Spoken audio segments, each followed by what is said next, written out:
Good to see you all. Since Inauguration Day, President Trump has secured trillions of dollars in private and foreign investments. Every single day, more money is pouring into our country, which will create more jobs for hardworking Americans.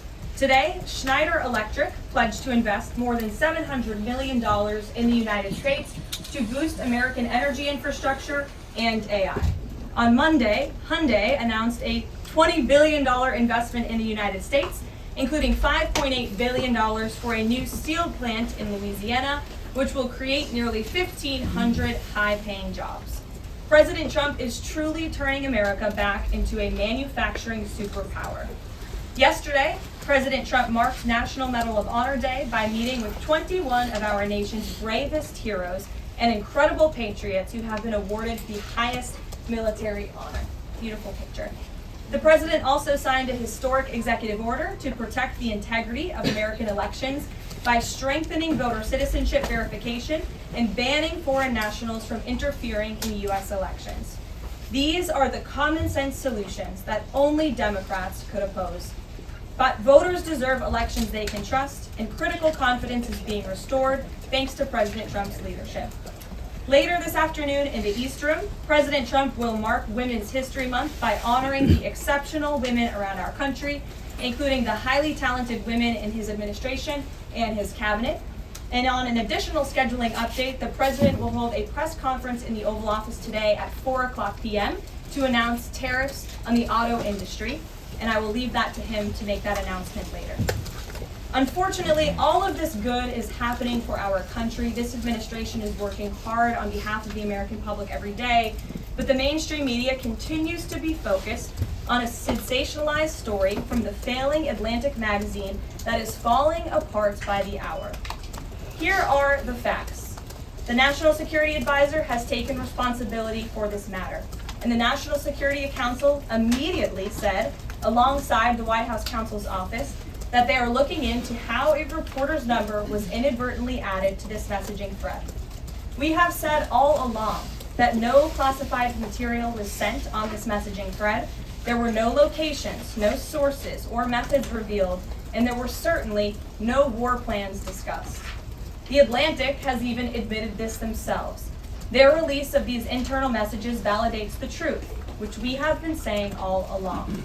If this story proves anything, it proves that Democrats and their propagandists in the mainstream media know how to fabricate, orchestrate, and disseminate a misinformation campaign quite well. And there's arguably no one in the media who loves manufacturing and pushing hoaxes more than Jeffrey Goldberg. Goldberg is an anti-Trump hater. He is a registered Democrat. Goldberg's wife is also a registered Democrat and a big Democrat donor who used to work under who? Wow. Hillary Clinton. This is the same Jeffrey Goldberg who infamously lied about weapons of mass destruction to get us into the Iraq War, which cost trillions of dollars and thousands of American soldiers. And how else has Goldberg discredited himself? By absurdly claiming that President Trump was Vladimir Putin during the 2016 campaign, by peddling the Russia hoax that tried to hijack President Trump's first term, by inventing the suckers and losers hoax to help Joe Biden in the 2020 election, by peddling a hoax about President Trump involving Gold Star families to help Kamala Harris in the 2024 election, which our campaign at the time vigorously denied. Jeffrey Goldberg didn't care. There's more, but we don't have all day, and we can now add the Signal hoax to this very long list. The real story here is the overwhelming success of President Trump's decisive military action against Houthi terrorists. On March 15th, President Trump ordered a series of military operations against the terrorist Houthis to defend U.S. shipping assets in the Red Sea, restore freedom of navigation for international shipping, and defend the United States from enemy threats. United States forces successfully struck down dozens of targets across Houthi-controlled territory. And as a result of these actions, several Houthi leaders were killed, including the Houthi drone chief, his deputy, and several of their drone experts and other key leaders. We also destroyed command and controlled facilities, weapons manufacturing facilities, and advanced weapons storage locations. And it's important to remember why this powerful action took place in the first place. because of Joe Biden's incompetence and pathetic weakness on the world stage for years. The Houthi terrorists grew emboldened. Immediately after taking office in 2021, Joe Biden removed the Iran-backed Houthis from the foreign terrorist organization and specifically designated global terrorist list. Did anybody in this room ask the Biden administration at the time why they made such a stupid mistake? This reckless action undid the designation put in place by President Trump during his first term, and what followed was predictable and devastating. The Houthis targeted U.S. military ships and aircraft, hit commercial ships, including U.S.-flagged vessels, threatened our personnel overseas, and attacked our allies in the region. This resulted in more than a year of U.S.-flagged commercial ships being prevented from safely sailing through the Suez Canal, the Red Sea, and the Gulf of Aden. This had a massive negative impact on global trade of the economic security of the United States. Joe Biden was the commander-in-chief, and he sat on his hands while the United States of America was bullied and embarrassed by terrorists. President Trump and his team are putting a stop to these threats and restoring American strength around the world. The Trump peace through strength approach means no terrorist force will stop American commercial and naval vessels from freely sailing the waterways of the world. But unfortunately, this is not what the Democrats and the media want to talk about. They are focused on a coordinated campaign to try and sow chaos in this White House. And this has been the most successful first 2 months of any administration ever, which is exactly why they are doing this. We are not going to bend in the face of this insincere outrage. And here's just one example of how bad faith the Democrats' criticisms are. Democrat Senator Mark Warner is hysterical over the use of Signal, which is an approved decrypted app, in the killing of Houthi terrorists. But Senator Warner himself used Signal to work with a lobbyist for a Russian oligarch to connect the disgraced Steele dossier author who started the Russia hoax, which Jeffrey Goldberg later reported on. How ironic. We're not going to lose focus of the bottom line, which is that Joe Biden's weakness enabled and emboldened Houthi terrorists, and President Trump's strength and resolve eliminated those terrorists. Here in our new media seat today, we have Lindsay Keith. She is the managing editor for Merit TV and serves as their White House correspondent. Merit TV launched 1 year ago and creates and distributes content across diverse platforms. We're glad to have you with us, Lindsay. Please kick us off. Thank you, Caroline. I appreciate it and this opportunity for Merit TV.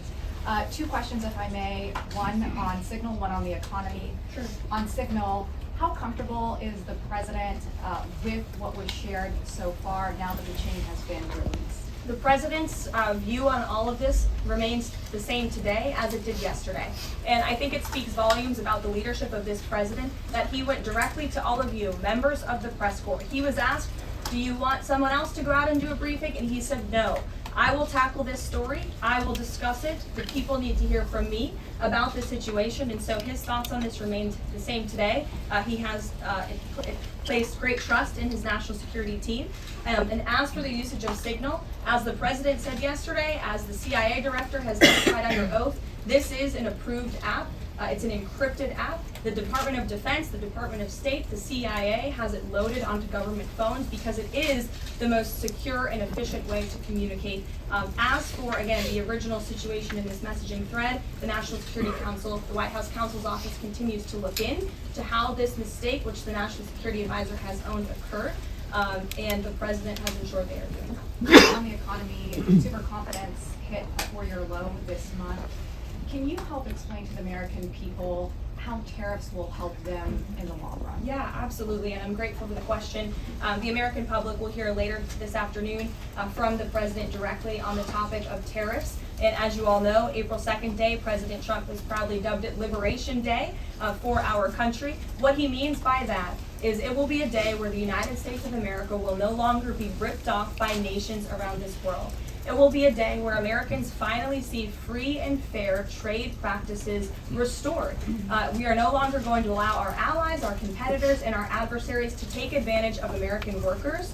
And if you think about your hometown and the state that you grew up, Main Street looks a lot different today than it did many years ago. And President Trump wants to restore America as a manufacturing superpower around the globe.